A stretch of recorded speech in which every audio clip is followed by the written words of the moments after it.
Sarap pa. Ha? Marunong ka pala magluto. Siyempre naman po, Tito Richie. Kailangan kasi may asawa na po ako. Pag walang asawa, pwedeng hindi marunong magluto. Richie naman eh. Pero tama yan, marunong ka. Kaya lang baka si Roxanne nagtuturo sa'yo magluto. Huwag ka makikinig dyan. Ha? Wala sinabing tama yan, ha?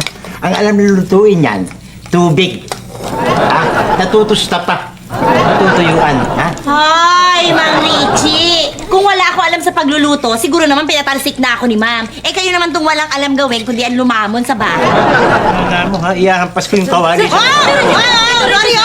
Rorio! Tito Richie! Sasansihin ko na naman mo. Mama! Tito Richie, nagluluto naman po ako. Nagpa-practice pa ako. Sandali lang po.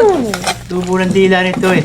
Pero baka hindi mo alam, Roxanne, ha? Nag-cook ako sa 5-star hotel.